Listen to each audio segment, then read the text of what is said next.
From the disembodied bowels of American Scouser TV, boom, here we go. It's Halloween night. Look at that for special effects. We don't spare any money on this show, especially on a Thursday night podcast. Good evening, good evening, good evening. It is the American Scouser Thursday night podcast. That's the Tinnipa for cool kids on Halloween night, where tonight we have an unusual feat. We have a trick and a treat at the same time. The trick is that Brian and Trevor are not available, and Gordo has disappeared. But we have a treat because the two handsomest, baldest men on American Scouser TV world are here tonight. It's myself, and of course, from the scariest depths of Toxteth, it's Cozzy. How are you, Cozzy? I don't know if you're from Toxteth. It was either that or Kennington. No, I'm from more. Yeah. That's funny, Kirkdale, West Bootle ways, but there we are. And before anyone asks, yes, I have come as the Scouse Anslot, and Macka's come as the Irish Anslot. Yes, so, Arnie O'Slot. Arnie O'Slot. And Arnie O'Slot. But we've got a lot to talk about tonight. We may spend, as we discussed pre-air, we may spend like the next 5 hours speaking about Man United, because who wouldn't want to? But what we will do is we will discuss the match from yesterday against Brighton in the Cup. An entertaining match. Not good for the heart if you were really, really putting your money on the result, but a good back and forth, typical early round into the quarterfinals League Cup game, I think. We'll discuss the number 9 situation, especially with Jota being permanently injured, it seems, and Nunes not just not hitting the barn door, but not even on where the barn is, apparently. And we'll speak about the fun stuff, how bad Man United are being run and what they're going to do with their manager situation. And then we'll look ahead to the game at the weekend, which again is Brighton, but this time at Anfield. So, Cozzy, the game yesterday on the Discord channel, which everybody should be signed up to. We had our complaints as you do and our celebrations during the course of the game. But you were adamant it's the League Cup. It was an entertaining game. If Arnie Slot wasn't putting out his best players from start to finish, then Arnie Slot was probably not too fussed about whether we got through or not, which speaks, I think, to the confidence of him in the other competitions in the team he has. But, we had a centre-back pairing of Joe Gomez and Kwanzaa. We had... Tyler Morton in midfield. I mean, if the score had been reversed, I'm pretty sure Arnie Slot wasn't going to be beating himself up the next morning. What do you think? I probably agree with that in a sense. I do think the way you keep a squad happy is to play players, and having more matches to play players is not a bad thing in that sense. Of course, the schedule on these fixtures are not great. I also understand that. It felt like a game to me that the Liverpool kind of dominated them. And even though Brighton made 6 changes, I think, it felt like it was still a game that Liverpool played really well in. And if you would have said to me that Liverpool were going to go to Brighton any time this season and score 3 goals, I would have been very, very pleased, whether in any competition, really. So that's one. Of course, there's positives all over the pitch, I think. Lads got minutes who needed minutes, in terms of Morton or Kwanzaa or Gomez or even Bradley, who I thought really struggled second half. I thought Matoma had his number. But again, coming back from injury, I understand kind of thing. And listen, Liverpool move on to another round where you're playing... You kind of gateway yourself in this trophy fella a little bit. You kind of like, if you don't go out in the first round, you actually win a couple of games and you go, fuck, we're in a quarter-final against Southampton. And you're like, oh my God, like, you know what I mean? Like, you get to that stage in your head where you're just like, oh, fuck, we're actually 4 games away from winning this thing again. You know what I mean? But it's like, if it's either you go out the first round or win it. That's what I don't think there's any in between with the League Cup. Go out the first round, win it. And there's not, that's all we will. That's all that's acceptable for Liverpool when you're challenging on 4 fronts. The one thing I'd say is, mate, right, and I know the League Cup gets some stick, and I get that as well. It's Liverpool's 4th priority. I think we all agree with that. But I will argue, mate, that last season when Virgil van Dijk hit that heading was one of the best moments of my life. And I understand because of the circumstances, and when Kepa blazes that penalty over the bar was one of the best moments of my life. Like, it was unbelievable, the atmosphere, like where I was watching that game. And I do feel like that gets all thrown out the window for the Wembley Cup final. And before Liverpool actually strung away a couple of domestic cups, i.e. when Klopp does the domestic double and he wins the League Cup, Liverpool's record at Wembley was fucking appalling. And I would still like to win trophies at Wembley as much as it's not that I wanted Liverpool to get beat yesterday, far from it, but I wouldn't have cried if Liverpool did get beat yesterday, because I understand that. But now we've got in a quarter final against Southampton, fella, bring anyone on. Let's go. The night that's in it in Halloween, I've never been somebody easily scared by things, especially horror stuff. But if you want a good scare, Cozzy, you can look back at this broadcast later on and see the exact moment. Around about 5 minutes in, when you said, "Oh my God," like an American, you can never go back to Bootle. Never. Yeah, did I? Yeah. I know. That's a delete. But here's what Bickler said on the Discord channel. I'm not sure I agree with it. Kwanzaa was involved in 2 of Brighton's goals. Unluckily for the second one, a bad decision on the other one, and then gets subbed off. But subbed off in like the 90th minute or thereabouts.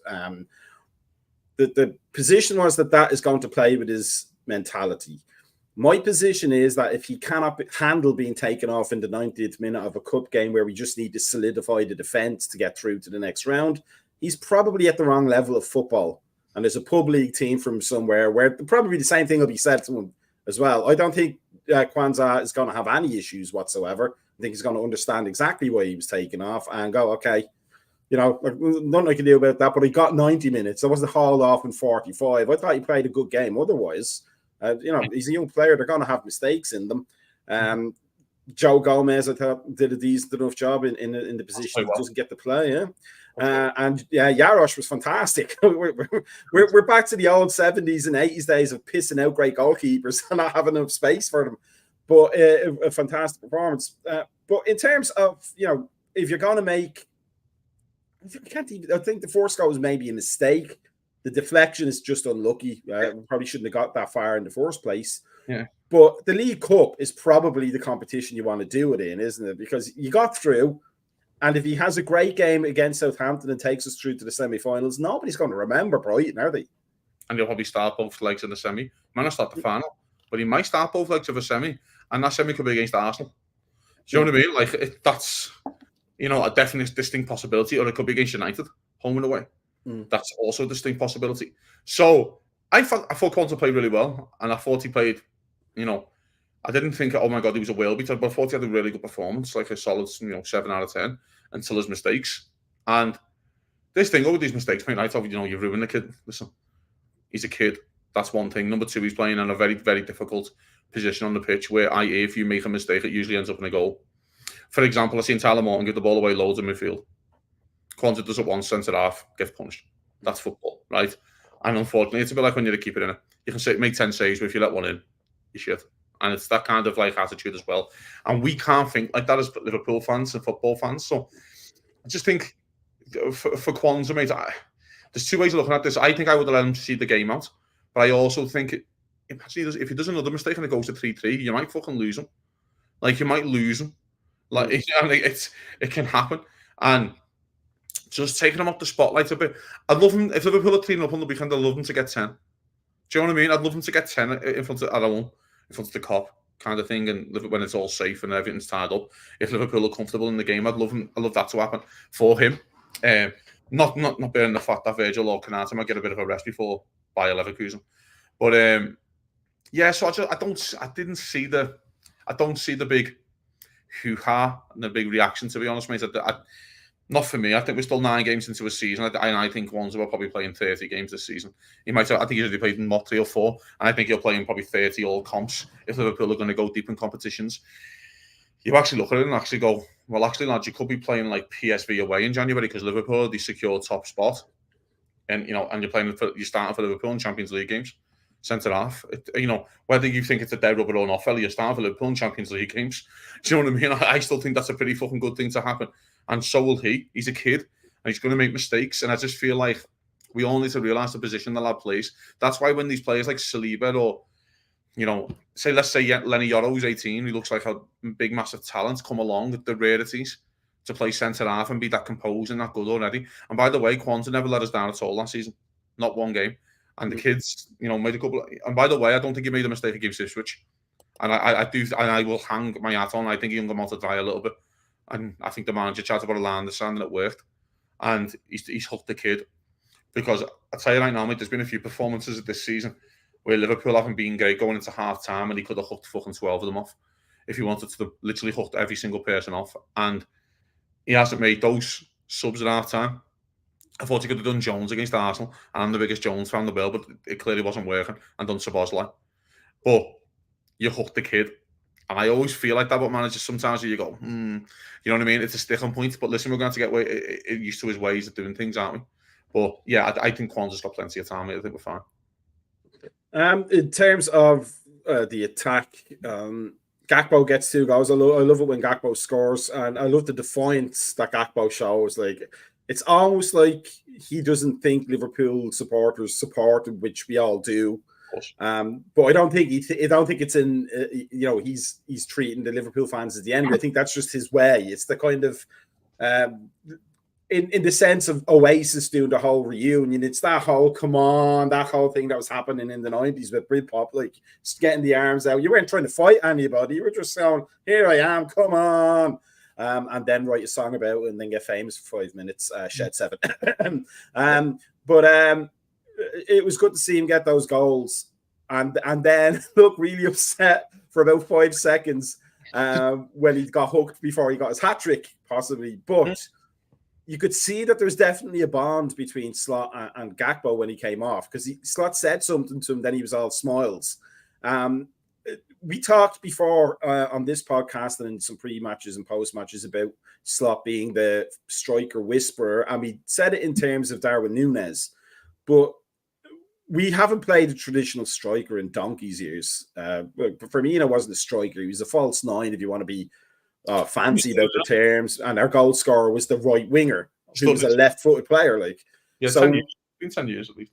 Yeah, probably. Yeah. So in terms of Liverpool's goal scorers, Gakpo could be the one that we've been looking, do you think, to replace Firmino, in the sense that he doesn't hit you from the traditional angles. Like, if you're an opposition team, you know where Diaz is going to go, you know where Salah is going to go, but Gakpo has a little bit more smartness about him, doesn't he? He can go into places that other teams are going, crap, we forgot to cover that part. We got to adjust our plan now for him. Yeah, I think he picks up positions on the pitch, which is confusing to other players. Like, I can't go in there, because if I go in there, then Robert's going to make an overlap and I'm fucked and I'm dead. So I think he picks up those positions. And also, there's something about having such a strong shot at goal. It means so much to me to see a lad just fucking welly his right foot at a ball at a target. The first one's beautifully caressed, but it's still very hard, by the way, the pace. But the second one, he just hits it dead low and hard and go save that then. And there's something about that. Now, he's saying he's replacing for me. Not for me. I think it's more. I think Gakpo's interesting because you forget that Gakpo's the main man in Holland. He's the main man when he goes away with his national team. And that's included like Virgil van Dijk and Frenkie de Jong. He's the main attacker. Because it's Memphis Depay and fucking, what's that other bum that fucking was on loan at United from Burnley? Can't even remember his name. But yeah, and so there's those type of players. He's the main man who's getting the goals. He's the one who lit up the World Cup and got goals in the Euros and played so well in the summer. He's the man.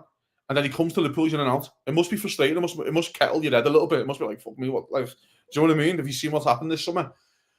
There's 2 things to look at that. Number 1, that's credit to Luis Diaz, because he's played really well this year.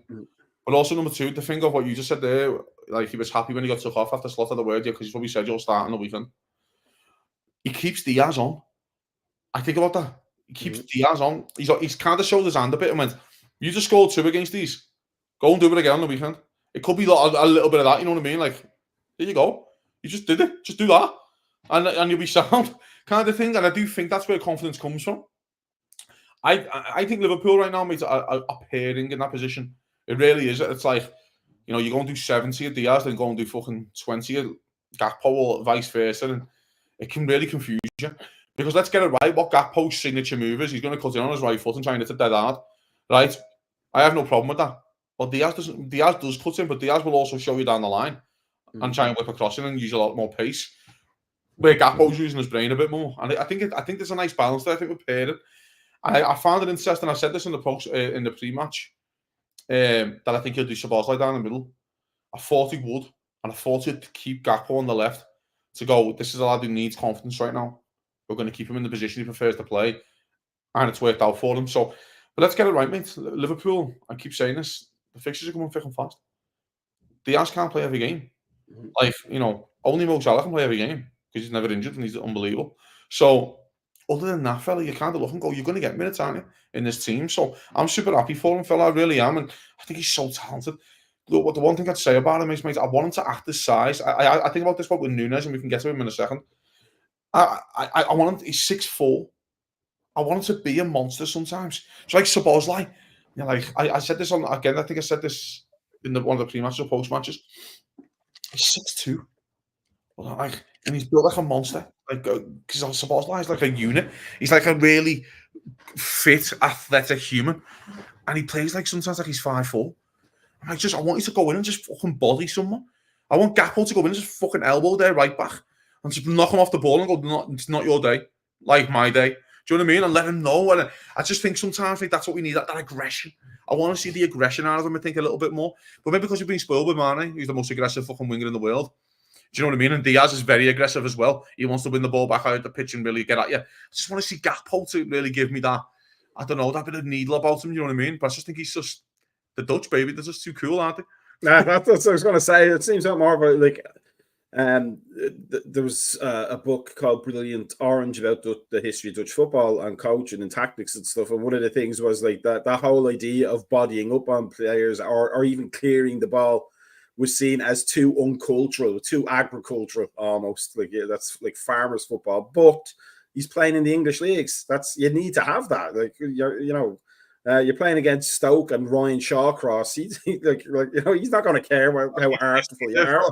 So the fucking flashback in my head there, Jonathan Moulton. But speaking of Szoboszlai, do you think that experiment worked? I think it was more of a, we've nowhere else to play in that position. But he's not a natural forward, really, is he? That's an experiment you don't want to have to see again, really, isn't it? Yeah. If Jaden Dan's fit, he doesn't play. I think Dan's would start. Yeah. I think Dan does an hour for him and he does the last half. I think if Dan's is fit, but he's not. So it's not that it didn't work. I actually thought he did okay. He should score. I know it's a bad pass from Gakpo coming back. He should score and get himself on the score sheet. But it was like needs must. It's needs must. I need to rest Darwin somewhere along this line here because Darwin's your only striker. And again, it comes down to, if you look at the other ties in this round, City are losing 2-1. Don't bring Haaland on because you can't afford to get him injured because their injuries are mounting up like hell. Did you see what he said pre-match? Yeah, 13 players fit or something. Senior players. He made it as a joke, but the training session was Erling Haaland and 2 goalkeepers. As he said it as a joke. But it was like, he understands as well that Grealish is out and these type of players, and he's coming into a bit of a shit time. He's going away to Bournemouth. Tough. Yeah. Be honest with that. You know what I mean?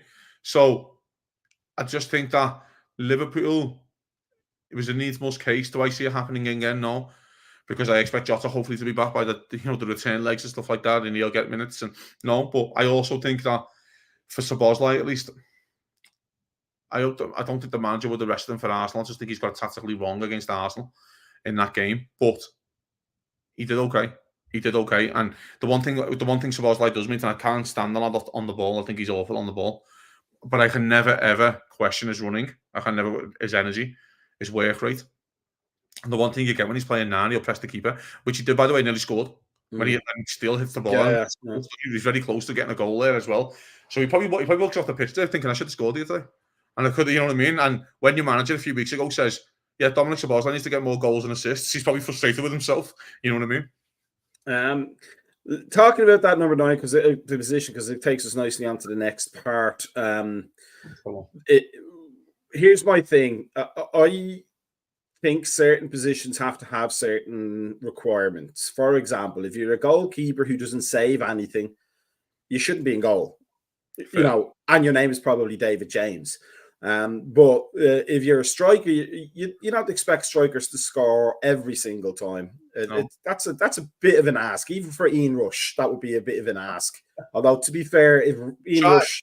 He tried his best to do that. Ian Rush on his best season could run backwards for the entire 90 minutes of the game and probably still get a hat-trick.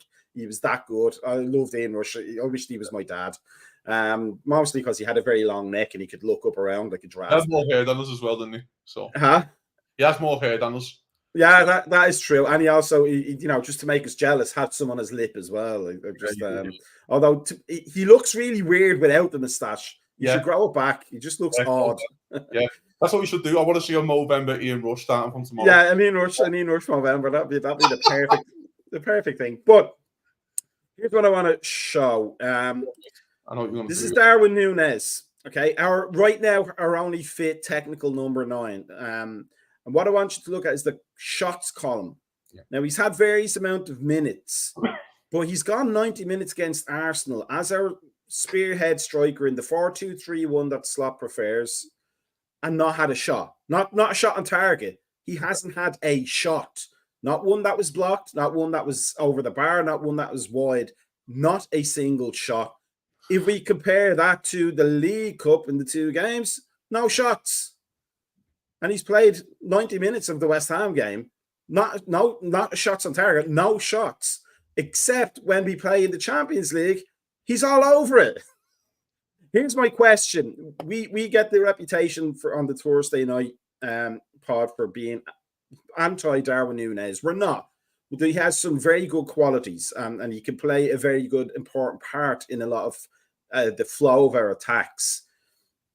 But am I just being old, grumpy Mac Alderton from watching the soccer and football in the 80s and the 90s and in hoping and thinking that your striker should be testing the goalkeeper at least once per game? And if he's not, there's an issue. It's tough, this. I know. It's a fair point that you bring up the stats today. I understand that. What I would say is with Darwin, and again, I'm not his biggest fan. Do I think he's good enough to lead the line for Liverpool for the next 5 years? Absolutely not. But I would say the Chelsea game especially was his most complete performance he's had for Liverpool. I thought he was tremendous. Liverpool have just watched. Liverpool's most successful period in the last 30 years had a striker who didn't get many goals, number 9. And we called him the best in the world. So, I'm not comparing to Roberto Firmino, by the way. That's, comparing fucking a scientist to a fucking cat in terms of brain cells. Like, Roberto Firmino is the most gifted player I've ever seen, basically, in a Liverpool shirt. In terms of natural ability and his skill, it was just tremendous. What a player. I miss him daily. But he's still alive, like. I know, but it doesn't feel my It doesn't feel like it sometimes. It may as well that. He hasn't even come back. I just want to see him like a little Instagram post of him watching the match, but no. Yeah. But yeah, going back to Darwin, mate, I don't stuff this because he gets like 18 goals like next year. I would say, fella, what would you call then a successful goal return for Darwin Núñez this season? By the way, bearing in mind he will be swapping out minutes with Jota. I mean, if he got between now and the end, just in the league, you mean? All comp is 15. I think would be fair enough return. You'll get 15 though. So I think we need to listen, fella. If you show me that at Christmas, those stats, I think a bit more. You know what I mean? I would say that to you, especially if Liverpool win football matches. By the way, if Liverpool aren't winning fucking football matches, maybe we could have more of an in-depth chat. But does he need to take more shots? Well, we were arguing last year he takes too many shots. Do you know what I mean? And he was having too many misses and sitters. I do feel like sometimes he gets caught in two minds when he doesn't know when to shoot or when not to shoot, and he'll take the one when you're not meant to shoot and he'll hit that one, and you're like, fella, then you're fucking 8 yards away from goal and you pass. Do you know what I mean? And that's where that frustration comes in sometimes. I think overall we'll be fine with him. I really do. At the moment, this is his best chance to be a Liverpool striker up until November. You've got a few more games here until the international break. You got 3 more, and the big fucking football matches. You got Brighton at home, Villa at home, Leverkusen away thrown in. You're going to be starting number 9 for those games. You have a big chance to really cement yourself and tell. First of all, you also give the manager say you don't need to rush him back, Jota. I've got you. That'd be nice, wouldn't it? Because I'd really like to fucking see Jota not be rushed back from any injury at all, even with bruised ribs like he's got now. So I just feel like we need to not get off his back as such, because I am always on his back. It's more. I think he's warming into the season. I do. I think he's playing all right, mate. He gets an assist against Arsenal for Salah. He gets the winner against Leipzig. You know what I mean? And he's probably unlucky not to win a penalty against Leipzig as well. for his play. It's a clear pen. I think we all agree with that. I just think, Macka, I think he'll still get 15. If he didn't get 15, mate, we could have a chat, I think, but I just think he still gets 15. But do you not think, I'll just check there because I wasn't sure. He's 25, so he's pretty much entering his age peak as yeah. Should he not have figured it out by now? As you say, I do think you're right. I think he probably, one way or another, maybe not a coach, maybe somebody in his family or his close circle of friends said, sit down and look at all the times you've hit the post. Maybe not have as many shots. And then, as you say, he's just gone completely in the other direction. And now he's trying to help everybody else to score and forgetting he has to have some shots as well. Because there's games where the fullbacks are having more shots than he has. And that's a bad sign for a striker. But at 25, he really should have it figured out, shouldn't he? I mean, yeah, I get, and yes, but I also would say that we have a brand new coach who's coming in with brand new tactics, and everyone's still trying to work it out a little bit, and he's still trying to work Darwin out, and Darwin's still trying to work the coach out, and what I mean. So I would say that. Also, is it a positive though, Matt, that he's just not taking pot shots? Is that a positive? Because I think it could be a little bit that he's just not taking 35 yarders just to get a shot off. Do you know what I mean? Is that a good thing? It's not. I don't remember him being in massively, unbelievably good positions. I think he's been in a couple of good ones where he probably got a shot away, and I'd argue that, and he's passed. But I don't think it's oh my God, he was 6 yards out from goal and he passed. I don't think it's anything like that, is it? I just think it's more, he's using his brain a bit more, which I never thought he had one. I just thought he never had a brain, and that was it. That was him. You know what I mean? The fucking, was it Tin Man on fucking Wizard of Oz? And no, he owns the art. I can't remember. But yeah, so I just feel he's got a big time coming up. It's a big season for him. I think he knows he's not going to get a move to a top club if this doesn't work out. Chelsea might buy him, but he's not going to get a move to a top club if this, it's like Ryan Gravenberch, doesn't work at Liverpool, fella. Where you going? You beat to Ajax, Bayern Munich, at Liverpool. Where you going? You know what I mean? You've got to go to Juve or something. They won't buy you. Another top club won't buy you. You've had your chances at top clubs, and they're not, So this is probably Darwin's last season to be I'm at a top club at Liverpool, and I've got to really cement myself. If it doesn't work this year, they might look at half cashing in on me, and where the fuck do I go? You know what I mean? Knocking around the fucking Spurs or something, which is not a top club in my opinion. So, let me ask you one final question on this before we go on to another topic of being in two minds, United. But when I was growing up, when I was a lad, way back when, eating lard and bread from your tea, John Aldridge obviously played up front for Ireland, and for I want to say years almost, he never scored a goal for Ireland. It was one of the big kind of things. John Aldridge hadn't got his first goal. However, with that pressing style that Jack Charlton had Ireland play, albeit with a long ball game, but it was a very, if you watched an Ireland game from the 80s under Jack Charlton, you would recognise everything that Klopp and all those have done after that period are doing, pressing and figuring out the traps and where to actually get the ball from certain players. John Aldridge was at the heart of everything. And the dichotomy was he'd go off for Liverpool and score a goal a game almost. He was that good for us for those 2 years. Then Ireland, nothing, but he was at the heart of everything that was good for other players. Do you think this season, that when Darwin Núñez has played, he has been central to some of the best attacks and the best possessions we've had, and just not being able to be at the end of those attacks? But had he not been there, those good periods may not have happened. Since Chelsea in the last 4 games, 3 games at least, he didn't play Brighton. But the last 3 games, I would say so, yes. I think he's been great. I thought against Chelsea, he was the best player on the pitch, and he came on injured for the sub. I thought he was fucking tremendous. I really did. And I thought it was his most complete performance by a mile. Doesn't get a goal, and I'm trying to think if it was his overall best performance without a goal. Probably not, but it's very close. He goes to Leipzig, he plays well, man. He does. He gets the goal. Again, he should win a pen, and then he gets the vital assists against Arsenal. And let's get it right, no one plays well against Arsenal really for Liverpool. Not many, at least. You can probably count on one hand who play well against Arsenal for Liverpool. But he still gets, and he makes the right pass. It's a good pass, I know it looks easy, but it's a good pass under pressure, man. When you don't get many chances in those type of games, it's got to be pinpointed. It has to be accurate. Salah just has to run onto it and open his body up. He tells Salah how to finish it. And that's what a good pass does sometimes. They tell you how to do the finish. You know what I mean? And that's exactly what Salah wanted. put it on there for me. I know I'm going to open my body up, and if the keeper says this, mate, then we can swallow that. But he ain't fucking. I'm putting this in the side netting. You know just on that though, that's the difference between Gakpo's pass to Szoboszlai and Nunes's pass. Gakpo's pass was like, oh, I don't know what I'm doing with it right now, but you have it. Whereas Nunes's one was like, here, just tap it. It's there. It's completely fair. That is, I think, and that's a fair comment. I just think Darwin now he feels a part of it. I think, which is interesting. I think he feels a part of this now. Listen, mate, I'll never forgive him for the derby last year when we lost at Goodison Park. I thought it was a fucking disgrace of a number 9 performance, and I'll die with that. It's one of the worst number 9 performances I've ever seen at Goodison Park. And by the way, I watch every fucking Everton game nearly. I know, and I've seen some bad ones. And Darwin threw a stinker in. And so it's Halloween every week for you.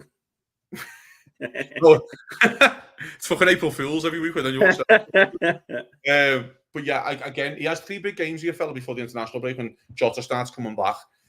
You're Brighton at home, you're Villa at home, and you're Leverkusen at home. You got 3 home games now back to back. I think I'd like to see a couple of goals, of course, but I also just want to see him be involved again. Now, in terms of being in 2 minds and having a lot to criticize, these lads, United, looking at this chap here, Ruben Amorim as new manager of Manchester United, or is that Annan? I can't tell the difference between the two. But he's strongly rumored to be the next United manager, although I haven't checked the news today yet, so I don't think it's happened. But as all things Manchester United over the past 10 years, it's just a soap opera. And there may have been a time when Alex Ferguson had, even before he actually retired, when he was rumored to be going, and United were a hot ticket, and like the likes of an Ancelotti or something like that in their prime, or not Trapattoni, was the other one, Marcello Lippi. The big managers were hailed as the next replacement for Alex Ferguson. You kind of, as a Liverpool fan, have a bit of trepidation. You didn't want the machine to continue. You wanted the monster to be slayed by complacency, but then he stayed on until 2013. But in the last 10 or 11 years, at this point, they just made I don't want to say terrible appointment after terrible appointment, because they're still in the Premier League. But I would not care less if Ruben Amorim is the Manchester United manager. There's nothing about him that scares me in the sense that if he turned us down, he must not have the ambition to take over from somebody like Klopp. I don't think he turned us down at all. I think Liverpool turned him down, because I think even better then. Liverpool, because he went to West Ham. Had the interview at West Ham. Oh, that's right. Yeah, I forgot about that. The season, weren't it? And then he had to fly back to Sporting Lisbon and write an apology to the fans. Yeah. So here's my question then. I would wholeheartedly encourage this appointment. What do you think about it? I actually quite like the appointment, and there's I've had a lot of big thinking about United the last few days. It's come to a point now where the board need to come out and go, this is going to take years. Fucking get over asking for titles. Get over it. We're having a reset. Now, I actually would have went for Ruud right now and said, for 2 years, Ruud, you're the manager. 2-year deal. You're the manager for Man United. If you win trophies and that, of course, we'll give you an extra deal. But right now, we have to clear out some shit. And we have to get our plan in place for what we're going to do behind the scenes with Dan Ashworth and all these kind of guys. I think what you've done here is brought in your full-time permanent manager, but not set him up for success. And I think that's a problem. The one thing that United do have favouring them going forward, they have a lot of people out of contract in the summer. I think they have Maguire's out. Lindelof could be out. There's like 7 or 8 players. So you've got a reset. It's happening in the summer. Now, going back to this starts with Ten Hag after the FA Cup final. When United have thrown in one good performance in months, they've gave him a new deal. They've gave him 200 million, and you've sacked him out of 9 games. There was enough evidence there to prove that Ten Hag was not the guy, even if he won the FA Cup or not. This is a guy who was 1 kick away from losing to Coventry in the semi-final. People forget that, because all United fans go on about, but in the final, play really well. Yeah, but you got twatted by Coventry for 70 minutes. He passed it all over the park What are you talking about? At Wembley, the biggest pitch in the world, and they're spraying passes around you. Like, But anyway, there's enough evidence there. You've given him a new deal, Mac. You've then said to him, you can have all this dough.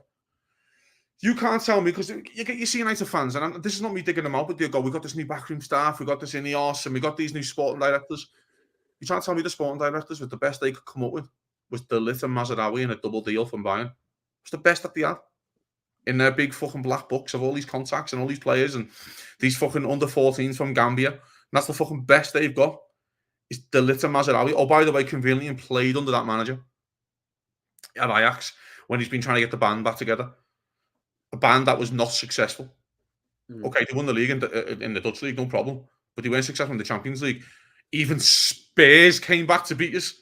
Spurs, the known bottlers of the Premier League, have come back in a semi-final of the Champions League and beat you.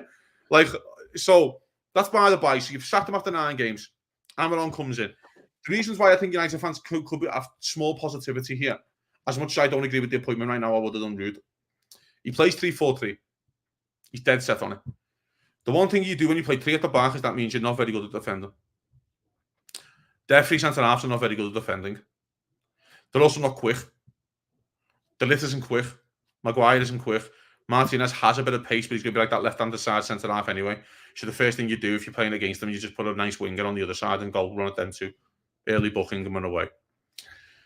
You do Mazraoui. He does the low as the wing-backs, and then he gets some legs around Casemiro. Or the one positive that they have is that Ugarte played really well under Sporting Lisbon. Yeah. You might be able to get a tune out of Ugarte. By the way, I couldn't believe how small Ugarte was when I seen him.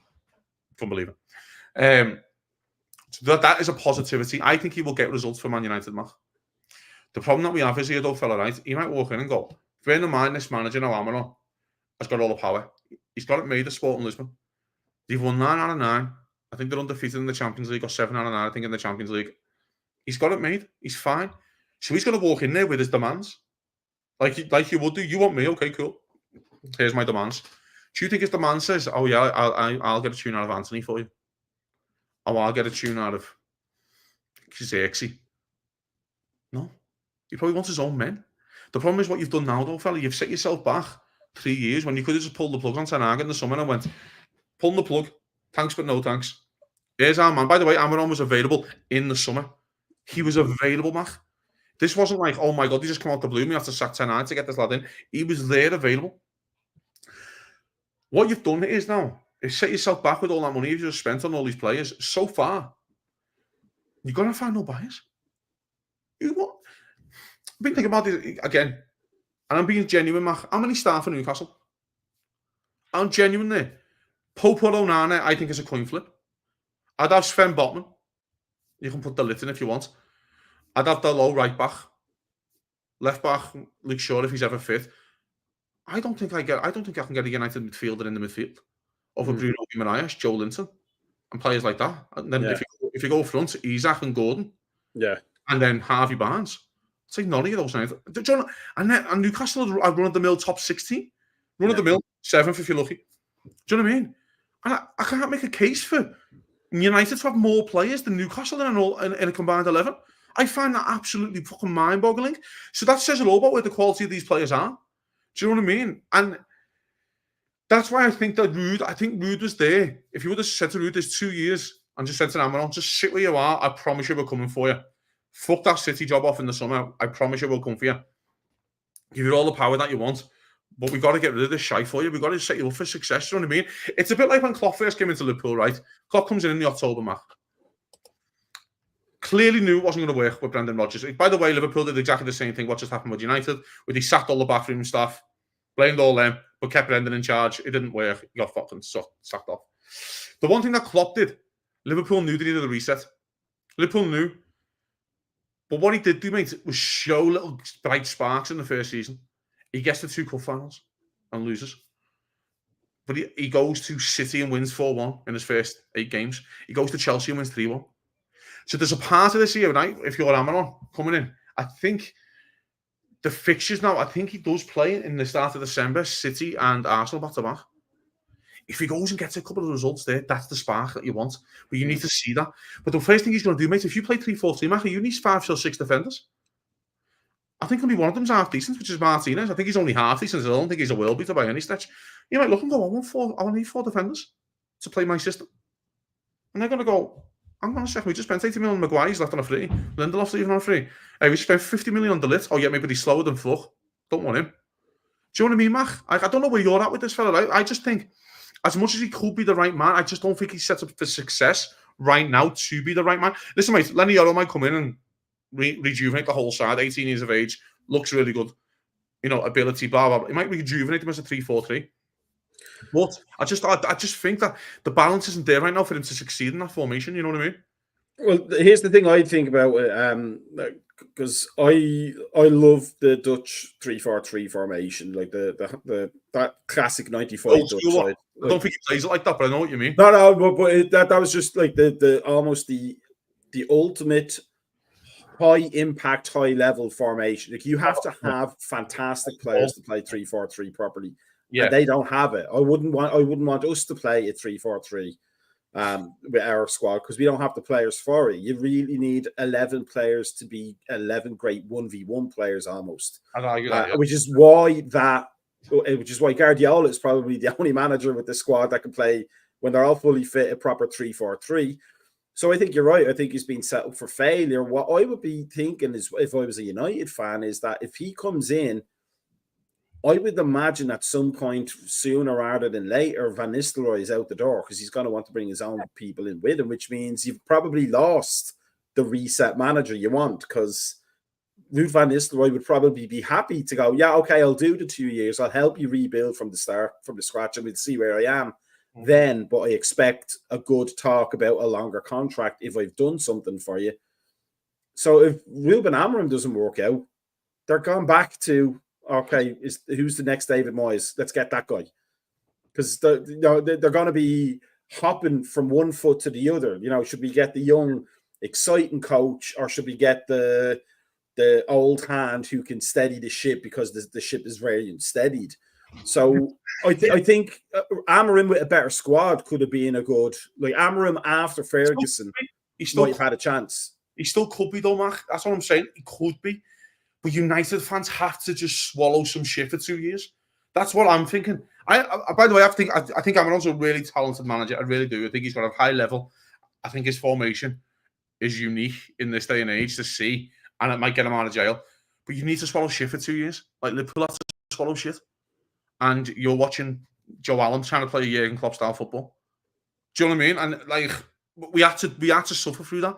And now you lads have to suffer. When you see Maguire getting turned inside out, or Johnny Evans getting turned inside out in a 3-4-3, or whatever happens. And Mazraoui and Dalot are just lost because they're playing wing back.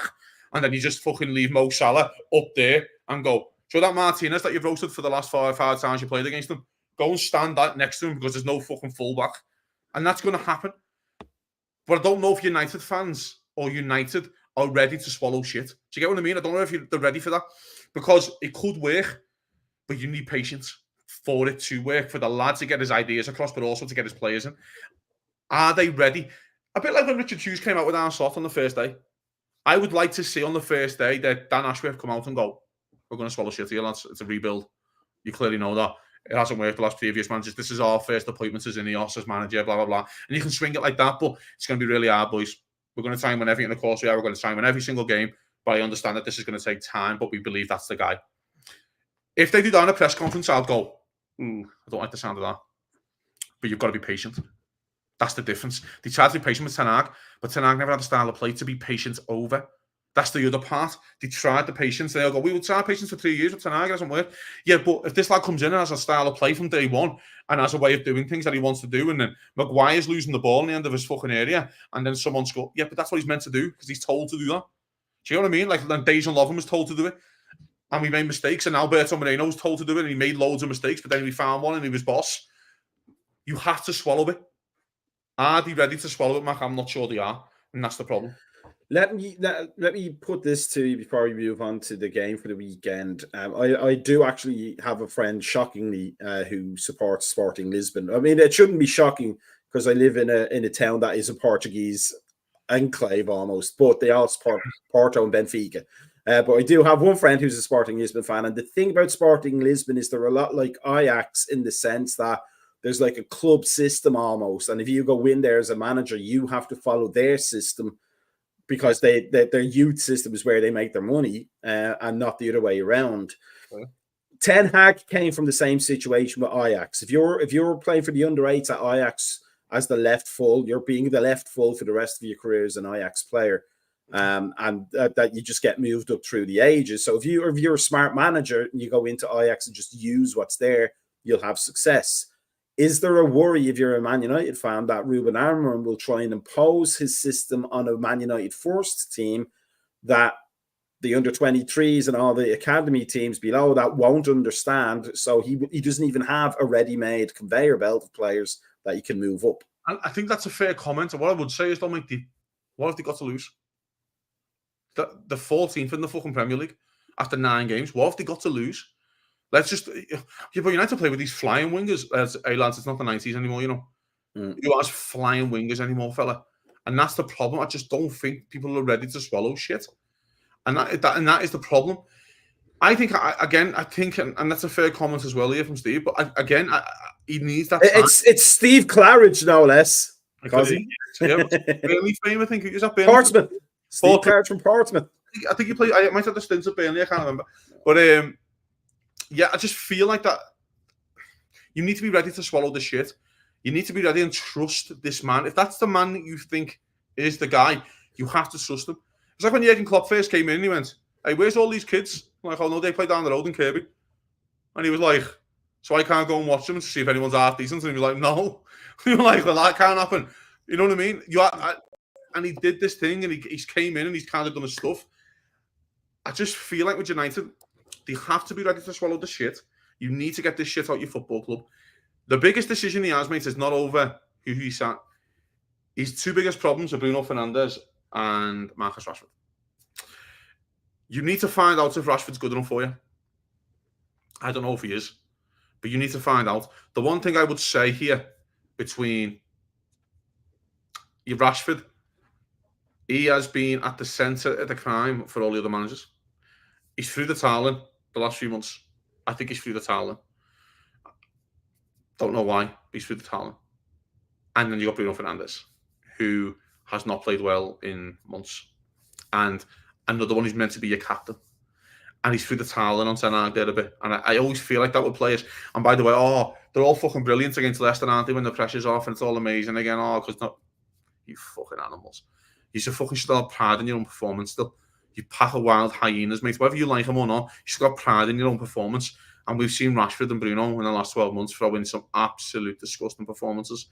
By the way, in big football matches, I seen Bruno on the weekend against West Ham in the last minute just taking pot shots from 30 yards out on his left foot. And you're like, you don't want this. Like, you don't, really? That's the best you've got. So he has big decisions to make on them too. Do I think he'll be successful? I actually do.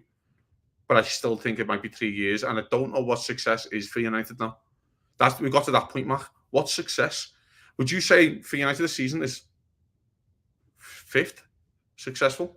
I would say. I think from where they are now, if they get into Europe, doesn't matter where in Europe, like even the conference at this point, from where the starting position is, from today onwards, I think that will be seen as a successful season because if whoever comes in, even if it's Van Nistelrooy, they don't get it right. They're looking at a relegation battle almost, being like on the outskirts of being dragged into one from January onwards.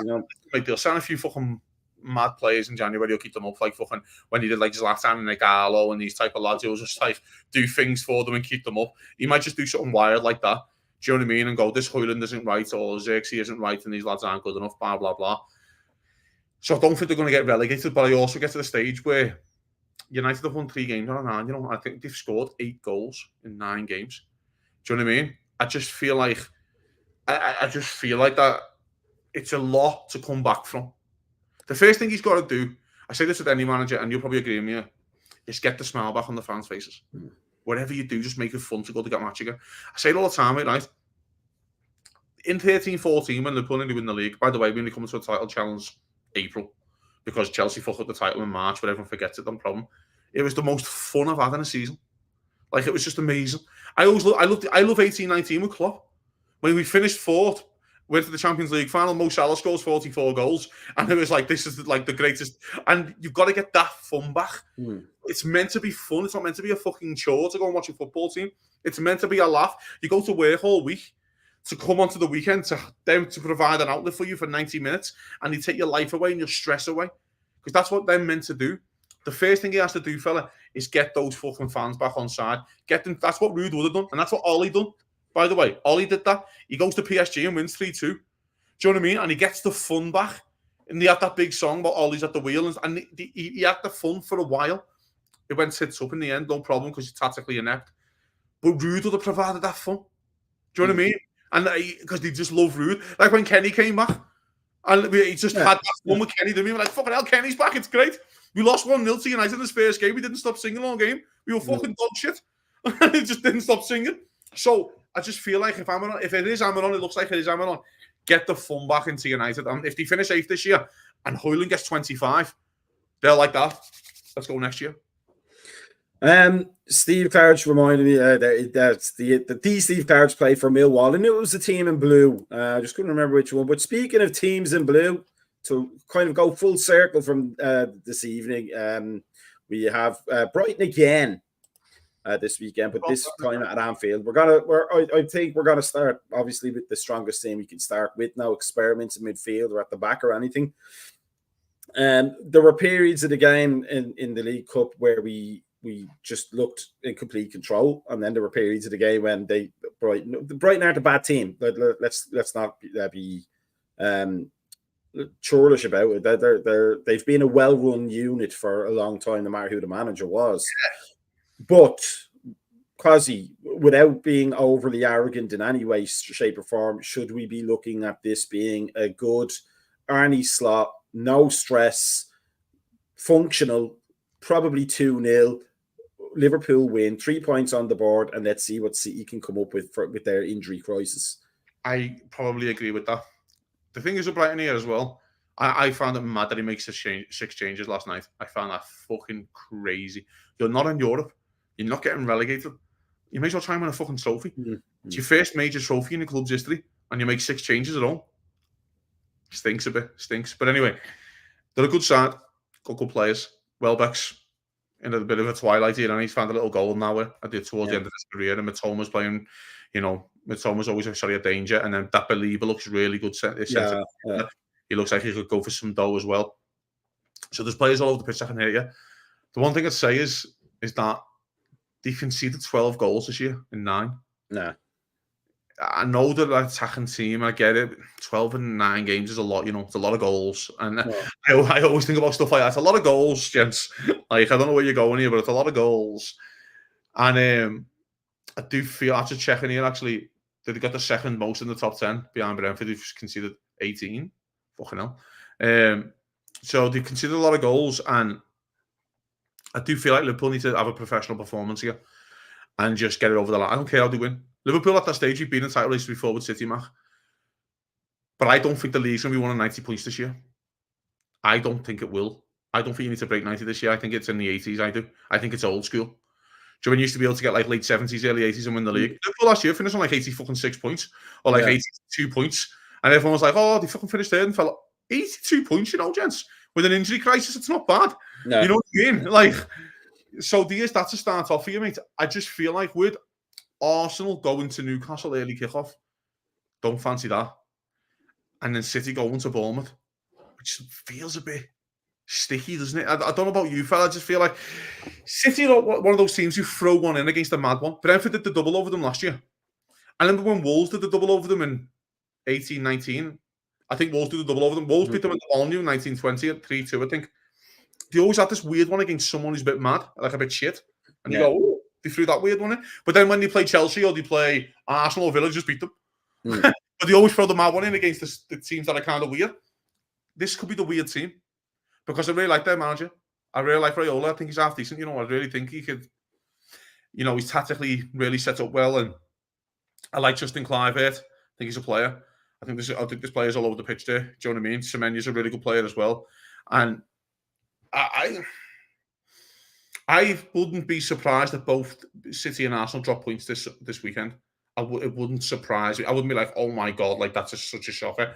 I think with Arsenal's injuries, with Gabriel now out, I know Saliba comes back in. I'm not sure if Calafiori's fit, whatever that means. I just feel like that. Sometimes, Mac, footy, things can just open up for you. Things just open up. Rodri's injured, Grealish is injured, all these lads are injured, and there's a title to be won. No. We just fell. Villa should be looking like that, by the way. Villa should be the same as Liverpool right now and go, there's a fucking title to be won here, gents.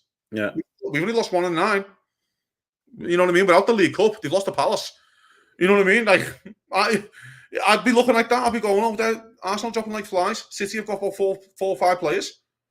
Why can't we win the league? I'd be thinking like that if I was a Villa fan. And I'd want Unai Emery, by the way, who's challenged at the top level throughout, to think like that. So you can just fall into a title race sometimes. And I think that's what's happening to Liverpool. We are just kind of in a title race. And if Liverpool want to win it, you've got to be Brighton and all. And by the way, your wiggle room's gone because you've lost to Forest. If Liverpool beat Forest and you draw with Brighton, you can go, well, okay. No more wiggle room. Yeah.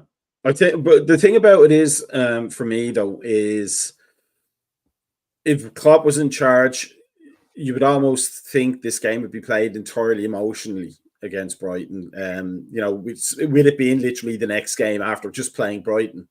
But with Slot, he's just so intellectual about the whole thing. He's just so calm about it that you could see him putting all of the first team players back in and then just not steamrolling Brighton, almost playing with them like a cat with a mouse almost. Like, you had your fun the other night, lads. You got your 2 goals, but now this is the real deal. This is the bread and butter. And now we're just not going to let you have the ball for 80 minutes. And then we'll score twice. Yeah, and that's definitely possible, by the way. You do get those wins, and we've had a couple this year where you just dominate them and just win 2-0. But you just win 2-0. And everyone looks and goes, oh, yeah, they won 2-0. That's fine. By the way, I love a 2-0 win because it just goes under the radar. 2-0 wins are the only one that goes under the radar. A 1-0, they go, fucking hell, Liverpool got lucky there, didn't they? Only won 1-0. And then 3-0, they go, fucking hell, that was a good win against Brighton. But 2-0's always like, yeah. Do you know, it's got that, like, yeah. Like, it's so weird that, like, that's how your mind thinks with results. Before you've watched any kind of match of the day or anything like that, that's how your mind thinks when you see a result come through. For example, when City play Southampton last week and you go, I only won 1-0. Jesus Christ, Southampton are crap. And then you actually look at Erling Haaland misses 9 chances. And you're like, oh, they should have won 10-0. You know what I mean? But in your head, they've only won 1. Fucking hell, Southampton must have played well. They didn't. It's just because you're City, you know what I mean? But it's just messes with your mind a bit. But I think like we've said before on this show, well, I've certainly said, like, Arne Slot kind of almost gives us an amalgam of previous managers. There's a little bit of Slot about, or a little bit of Klopp about him, but there's also a little bit of Benitez about him, where you never went into a Benitez game thinking, we're going to destroy this team. It'll be exciting, daring football. You just went and gone, we're going to be okay. Like, we don't know what the score will be, but we're going to be okay. And I just get that impression every week with Slot almost. You just, like, despite my running joke of the 5-0 win with the Núñez hat-trick, every game I go in with Slot, I'm not afraid. I'm not like going, this is a banana skin. I know Forest ended up being one, but you didn't think that beforehand. It was just like, we're going to be okay. Chelsea, we're going to be okay. I wasn't even worried about Arsenal. We're going to be okay. That's a very, very common fella, But I think, this is the great thing about Slot, because everybody was expecting him to, I think, fail. Non-Liverpool fans, I mean, we're expecting him to, not live up to Klopp. At least struggle. Like, before, he might have been 5th in the league right now. I think Liverpool fans would have went, well, yeah, he's working it out. But I think he's over-egged the pudding, and he's went like, he's went nuclear a little bit. But also, I think he realises himself, because he keeps mentioning it, fuck me, I was left a good squad here, Yeah. Like, which I'm a big fan of, by the way. Every time he goes, fucking hell, he's a boss. And I love that, because he's managed some bums in Feyenoord with a few decent players. He's come to Liverpool and went, fucking hell, he's a good. Like, I just love that. Like, that Liverpool kind of reaction to things. Of like, that's how what a fan would do. You know what I mean? Just go, fucking hell, he's a good. You know what I mean? But that's the thing that's exciting about Slot going into games like this and into this season, isn't it? That he didn't try and meddle too much. The changes have been fairly subtle from what Klopp was and then what we are now. It wasn't just like, Here's how we want things done, and if there's going to be a bit of chaos while everybody figures it out, and we'll start kicking on in the second half of the season. It was literally like, right, I'm Arnie Slot. I'm here now. I know you were expecting an interview last week, but I wasn't there. But I'm here now. So we're just going to do what you did before, and then I'll make one change this week and another change the next week. And then by like game 5, including the preseason, it's like, this is a different team. Yeah. I don't know why it's different, but it's a very different team now. Yeah, I like that. I think they're like the tactics he sets up, and they were a lot more patient with the ball. But then Gravenberch looks good, doesn't he?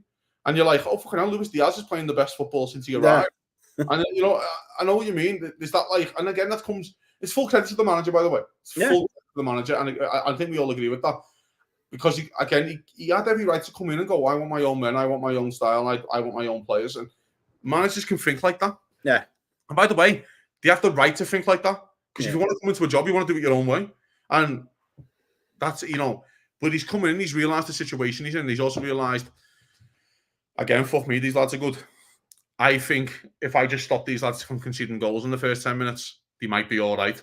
Yeah. And I just keep a few of these lads fit, like Luis Diaz and Trent and Robertson. If I can just keep some of these lads fit, we might be Canate, get his form back. We might be all right here. And so it's turned out to be. I feel like something special could happen this season. Maybe that's just my gut of being a Liverpool fan. By the way, this is a Liverpool channel, fella. I think we can be biased. I do feel like something special can happen to this team, because I do feel like the other two, the cracks are showing a bit. They are starting to, Liverpool didn't play well last week, and Arsenal just didn't fancy us. They didn't want us. They didn't want to go for our neck. By the way, Liverpool put in a performance like Arsenal did last week in the first half in Anfield. Liverpool win 5-1. We'll just batter you in the second half to take your soul away from you. And they had the chance to do that to Liverpool last week, because that's how bad our first half performance was. But they let Liverpool come back into the game. They let us. And I just feel like, fella, something special could happen here. It really could. And again, I still think we probably need 2 signs in January, though. I still think I'd love a number 8 in January, because I think Szoboszlai is the only one who can play that role. And if you lose a Szoboszlai, I don't think you can get enough legs around him from the other midfielders. Maybe McAllister can do that role, but I don't want to see McAllister go that far forward. That's probably one stronghold. But I think if Liverpool remain mostly fully fit, because now it looks like Jalos is the best keeper in the world, along with Kelleher and Alisson. Looks like we've got the 3 best keepers in the world. It's lovely. It does feel like if you just keep everyone mostly fit, fella, something special could happen. I mean, for me, it's just to kind of tie it in with the earlier discussion. United lost, their greatest manager of all time 10, 11 years ago. And the replacement, it was an aging team and probably a reasonably fortuitous league title win, but it was still a team that could finish high up in the league. David Moyes didn't say, you know what, I'll keep what's good about what they're doing, and then I'll slowly but surely introduce my ways. He changed everything from day one, even down to banning chips on a Friday in the canteen. Changes that would disturb highly talented individuals who are used to winning and used to a certain way. And Slot just doesn't seem to have done that. He's introduced new things. The fitness training looks a little bit different, and the players look like they're enjoying it more than they did under Klopp with all the running. But little changes where players will actually get on board with you, so that when you come to games like this Brighton game, he hasn't put the hammer to everything. He's just literally I'll just put a bit of dot of paint here and a dot of paint here, and this plate looks completely new. Tony hearted the whole thing. So in that sense, we're going into this game, as I said, the wiggle room is gone with Forest, and it should be not a comfortable win. That's too arrogant almost, but a functional, a processional win almost if you're to win. I'm loving 2-0. I'm loving it. I really am. I just think Liverpool can go out there and do the business and just get over the line. Don't need to exert yourself too much and just win the game 2-0. I also think it could be one of those games when Brighton have their Big Ten in a game, because Brighton will have Big Tens in games because they're really, really good at footy. I do feel like that Liverpool just go, okay, we've got to step it up again. It's a bit like when Chelsea scored And then Liverpool went with the 92nd. No, that doesn't. No, that's not today. Yeah. This is not your day. This is our day. Do you know what I mean? And we'll just score again. And then if you want to score again, we'll just score again. And that's what I feel. That's what I felt like. And I think that's what you can do with Brighton as well. The first thing I would do is if Newcastle beat Arsenal in the early kickoff, I would tell the players, tell them, yeah, they just lost. Do you remember everyone was talking last week? Oh, you got a chance to go 7 points clear, but you didn't beat them.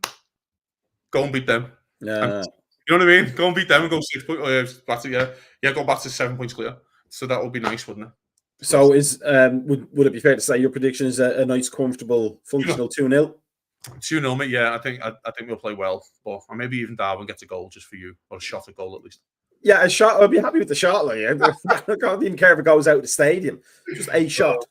But I think I'd agree. I think it's going to be a performance that we're going to look back in years to come and go, those are the Arnie Slot performances. Those are the ones where the team knew they weren't going to lose, and it was just a matter of time before the ball went in the back of the net, and then they came off happy, knowing the job is done, which used to be known as the Liverpool way. If you read back to like players that played against Liverpool in the 80s, that's what they would constantly say. We went in, we knew we weren't going to score, and we just hoped we kept it down. And when it came to a 2-0 loss against Kenny Dalglish and Graham Souness and Ray Kennedy and Terry McDermott and Alan Hansen and Bruce Grobbelaar, we were happy with just getting away with it with 2-0. Because I think we are going to, once it all falls into place, teams like Brighton, even as good as they are going to be put to the sword. Not with as much regularity as a Klopp team, but with an inevitability. You know, that just didn't ever seem to have under Klopp. Some of the really good football teams, or teams who are serious about winning the Premier League, don't have a lot of life and death matches. And when Liverpool won the Premier League, when we won 27 of the first 28, we didn't have a lot of life or death matches. We just won games 2-1 or 2-0. And just I'm uncomfortable most of the time. That's what serious football teams do. And Liverpool right now feel like a serious football team. Which is nice. We feel very Dutch. We feel very Dutch. Not too up, not too down, just... Yeah, just very... Yeah, sound. Like if we won the Prem, that's cool. This is the football we are going to play. Yeah, and on that note. So on that note, 2-0 predictions for the boys here, and we'll see how that goes. But you'll be able to probably see about it on the weekend with a pre-match, I'm sure, and a post-match also. But tomorrow morning, I think we're going to have the morning coffee. But if you're not sure about that, the best way to find out is to follow us on YouTube and follow us on Facebook, Instagram, and X, formerly known as Twitter. And then join us on the Patreon, where at some point, the Irishman, the Turk, and the Scouse will get their act together and get a few more episodes out there. And maybe one of us will remember it's on. Yes, it's happening. Yeah. And Steve says all the fans of the club should wear clogs. I think that would be, we could put some rhythm into You'll Never Walk Alone. And if we'll win the league, we'll do the 30 show in clogs. That's what we'll do. Yeah, we'll do the Thursday show in clogs, and we'll tap while we're talking, just to ruin everybody's earphones. But for the rest of us, just a big thanks to Cosy again. Fantastic hour of talk, hour and 8 minutes. We didn't even last the 45 I said we were going to. I just wanted a few hours on United, to be honest. That's our next 24-hour pod. It'll be just us against United talking about it. There's so much material there. It's like watching Stan Boardman and Dave Allen do their acts. Let's see, I'm pulling out all the old jokes there for you now, Cosy. Oh, jeez. To home, Stan Boardman, and what's his name? Tarbuck, Jimmy Tarbuck. There we go. Jimmy Tarbuck. A fine-ish comedian, but more importantly, I used to fancy his daughter when she was on television. Back on the Big Breakfast. Right. That's just me. On that note. On that note, Kwasi, thank you for joining us. Everybody else, stay tuned for everything, and then do all the liking and the subscribing and the smashing of the like buttons and join us on the Discord. But for now, it's time for the 70s Power Music. Peace out.